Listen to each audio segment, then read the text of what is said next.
So Rockin Chair Ridge. Rockin Chair Ridge. Rockin Chair Ridge. How in the world did we come up with that name?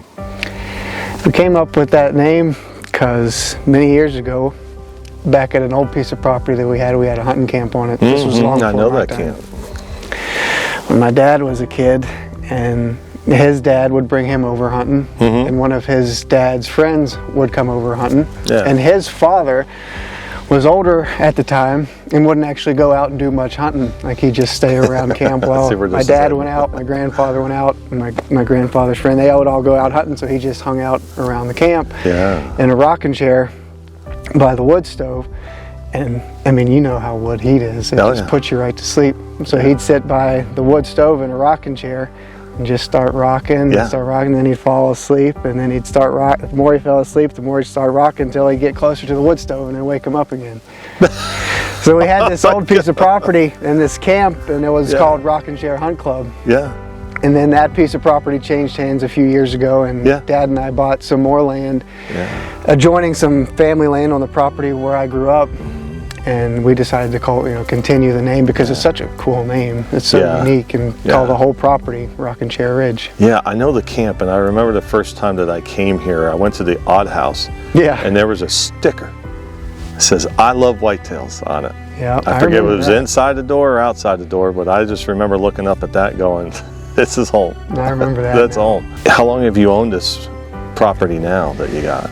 Rockin Chair Ridge has been in existence since 2019. 2019? Yeah. Okay. How many acres total?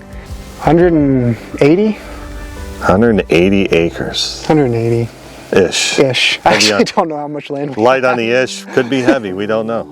Yeah. That's awesome, man. I know driving around, being from Ohio and stuff, and I get to travel all over the place. But there's one place, and I'm not saying this because you're here, or your dad's here, or whatever, but I know they always talk about Virginia. I've met so many people throughout the country, and there's only Virginians. It seems like they're the only people proud of their state. I'm a Virginian, and you've always backed that up and stuff, but I know being from Ohio driving, and then I know when I get closer to your area, being an outsider, it does feel like home. I mean, the scenery, it's everywhere you look, it's a postcard. And I know your property and stuff like that, I mean, it does feel like home, and I can only imagine being here, how it feels, right? No, this has always been home for me. I mean, Virginia, but this area especially, where I grew up. I mean, I traveled all over the world for work and bounced around. In my 20s, lived in different parts of the country, and no matter where I've gone, I've always come back here, and it's always been home. I can see why, that's for sure. But one thing, and we've talked about this before, especially like on the podcasts and stuff, is you're a goal-oriented guy. You have been since I met you. But the thing about it, I was always worried about you getting burnt out.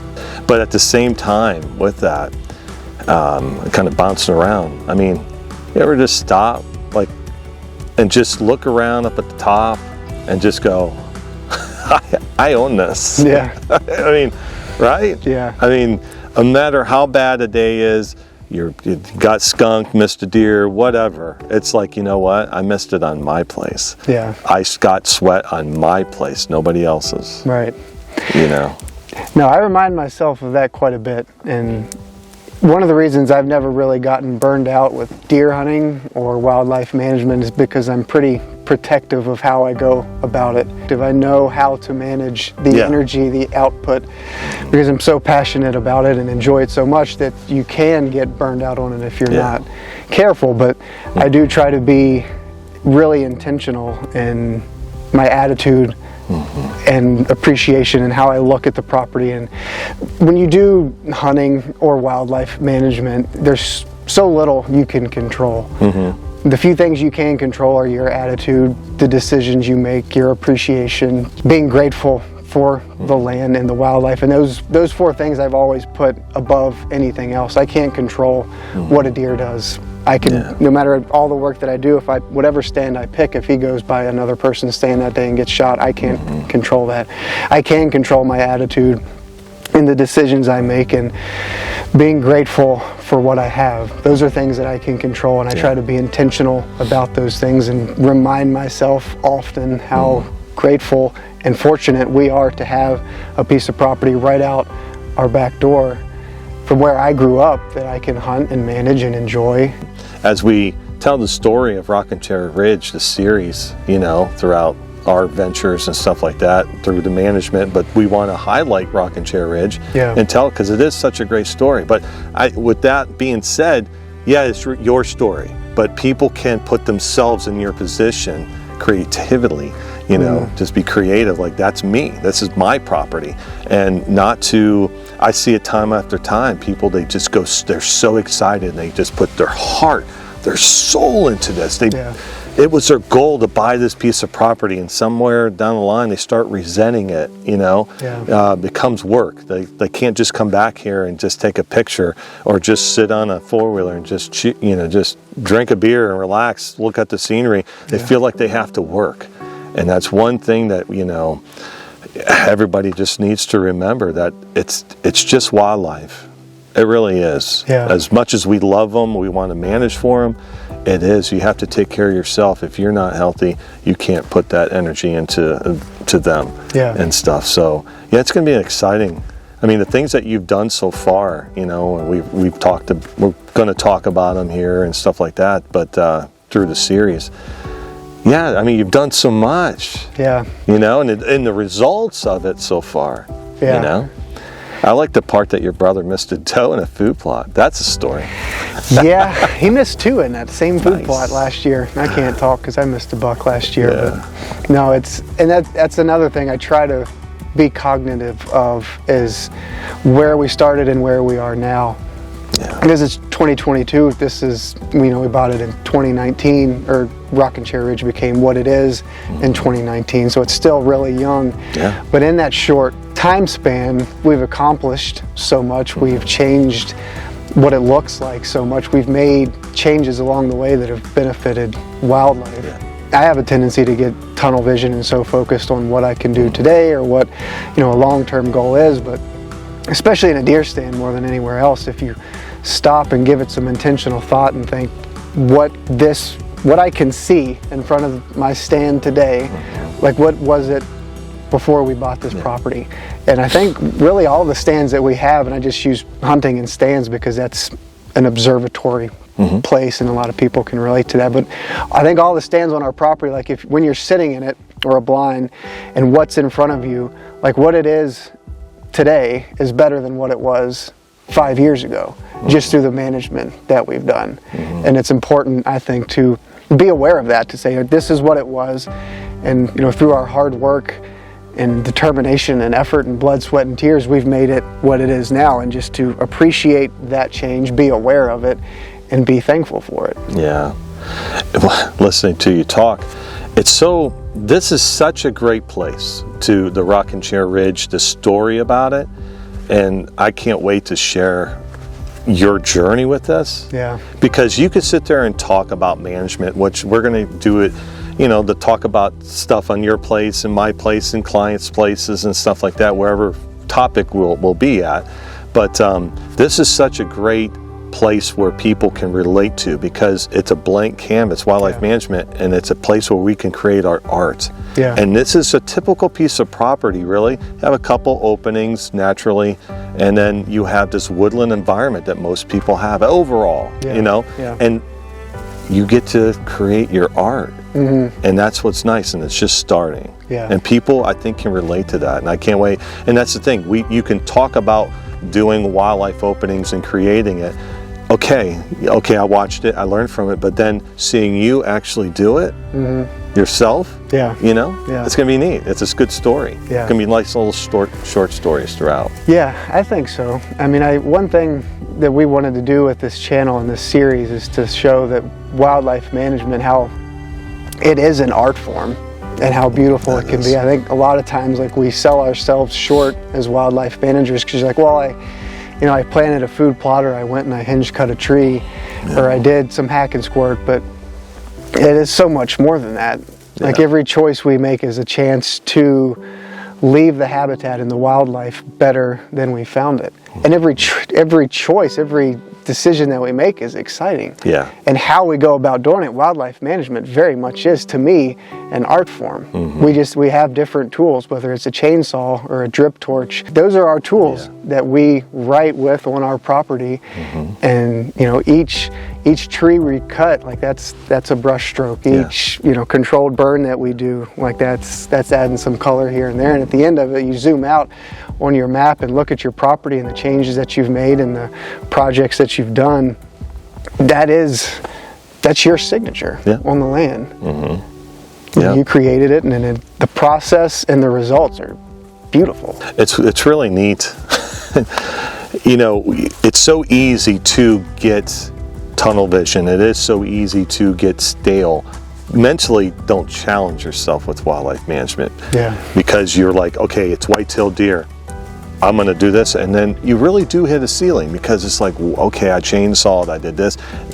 Then this is what I do year after year. This is this is February. What time of year? Well, you pick up the chainsaws, and then you get stuck in a rut. But then, there's some people that challenge themselves, like, okay, I did this. I feel like I'm pretty good at it. Let's pick another species. It's like we're in an old field / switchgrass type thing. Let's talk about field sparrows, man. Let's manage those. And I guarantee you, when you jump on a side-by-side and you drive, once you feel like you conquered that, you're gonna be driving, you're not gonna even pick out the buck rubber scraper and like, wait, there's gonna be a field sparrow. You're excited. You're putting all that enthusiasm on the same piece of property, but a different species, and it keeps you going. It's what I'm trying to get at. So whitetail deer, they're what got me into the outdoors from the very beginning. I was more into deer than I was hunting them, hunting in general. I was more into the animal than anything other than that. It's more spiritual for me than anything else. And then being so passionate about deer, it opened my mind to deer management, which led to wildlife management, which started us on this journey with Rockin Chair Ridge. And then, there's so much out there. That's another reason it's so hard to get burned out, because there's so much to do and so much to know and so much to be curious about and so many questions to ask. It's like, how could you can never know it all. It's wildlife management, it's never finished. It's an ongoing process. And deer was what got me started, but now, especially on a part of the property that we just bought, almost every decision that we make is done, I know it's going to benefit deer. Deer are easy. There's actually a population of grouse on that part of the property, and there's grouse as a whole population is going down, so I'm very aware of that. And want to be sure that what we're doing is in the best interest of grouse up on that part of the property. So it's, I know what we're doing is going to benefit deer, but up there, learning what we've learned about grouse the last couple of years, I want to do projects and manipulate and manage habitat for their benefit, almost more than anything else. And in doing so like that, I'm going to learn, in that process, I'm going to learn about, like we talked about grouse, how many different species of plants do they eat? Like 330? Yeah, over 300. I didn't know that until a couple weeks ago, until you told me. Over 300. I don't think I'll ever be as passionate about grouse as I am whitetails, but there's so much about grouse I don't know. There's an opportunity to learn and be curious and invest yourself into that species and into their habitat. Listen, you should hear yourself, and I'm sure people that are going to be watching this. That's what's nice. You are a whitetail deer hunter through and through. You are a whitetail deer manager through and through. It's who you are. But I think everybody that's going to be following Rockin Chair Ridge, from a non-gamer, a birder, a naturalist, will enjoy this whole Rockin Chair journey, because you're going to be doing everything. You were talking about grouse, how excited you were, and I can't wait to see you get excited about a bird. I can't wait to see you excited about a caterpillar, because that's what's going to happen, brother. And I think everybody that watches this Rockin Chair journey is going to appreciate it. That's what's nice. The deer for me are, at this point, and just relative to management, they're the vehicle that gets me and allows me to explore other species, birds, grouse, and how they're all connected. Like I said, there's so much out there that I just have no clue about. And I want to learn. I wish I knew my birds better. Oh my gosh, we talked about that how many times. I get frustrated because it's going on my brain. Yeah. You know, it's frustrating. Yeah. But yeah, it's gonna be cool. It's gonna be fun. There's always something, and that's one thing I enjoy about this lifestyle, that for me, if I'm honest, is so centered heavily around deer. Mm-hmm. Like I said, more than anything, it's more spiritual. Deer for me is more a spiritual connection than it is an animal to hunt. Some people go to church and that's how they connect with God. I go out into a field during the summer and watch does, bucks, and fawns. That's how I connect her from a deer stand. But just having a lifestyle so centered around them and branching out from that, there's always something to do, to be excited about. There's always something to look forward to in the future, to be excited about. And there's always something to look back on in the past and reflect on and be thankful for. And right now is a good time because it's February. This is where we really stretch our legs as managers, and like I'm excited now about doing some timber management, cutting some trees, doing some oak release, but we burn a lot of firewood. I like cutting firewood, so I'm looking forward to chainsaw therapy and cutting firewood and managing habitat for wildlife. And then once I get tired of that, it's spring and summer, and I'm excited to get out with the camera and look for butterflies and deer and bucks and velvet. And then once I'm done with that, then it's deer season. And throughout that whole process, I'm thinking back and reflecting and being thankful for what I just did. Like now I'm looking back towards last deer season, and it wasn't a good one, but there was a lot to be thankful for. You know, and you think back and you be intentional in practicing gratitude, and there's not a bad day in the woods when you do that.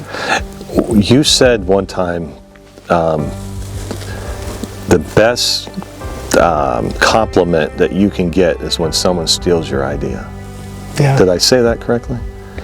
And that's one thing too, is I want people, you know, we both want people to take your journey, the other video stuff, and make it your own. You know, we're not selfish about that. Like you did a video of a natural water hole, a time lapse. That's something that anybody can do. And that's been shared for so much. I mean, there's daycare people, teachers are showing it to kids and stuff like that. That's a slam dunk. I heard that, and that was like the best thing in the whole world. And that's stuff that, you know, you'll see this stuff, copy it, you know, share it. So that way people can understand the lifestyle that we live. You know, so no, if anybody can take anything from me, because I'm not a good deer hunter. We're not going to be killing deer. There's a lot about wildlife management that I don't know. But if you take anything at all from me, and I've told you this before, and exclusive to deer hunting, but apply it to wildlife, not even management, but just wildlife. Like there are better deer hunters out there for sure than me, but you'll be hard pressed to find somebody who enjoys the deer hunting lifestyle and that animal more than I do. And relative to wildlife management and wildlife, there's better managers, more knowledgeable managers out there than me, but you'll be hard pressed to find somebody who enjoys it as much as I do, is as enthusiastic about it as I am, and is as curious about it as I am.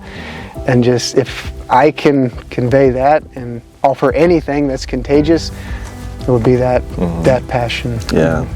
But the big thing, you know, to wrap up, it's, you know, in this rocking chair journey, I don't know what else to call it, you know, following what you do with this on top of the other stuff that we'll be doing. I mean, I know one thing, you're gonna have fun.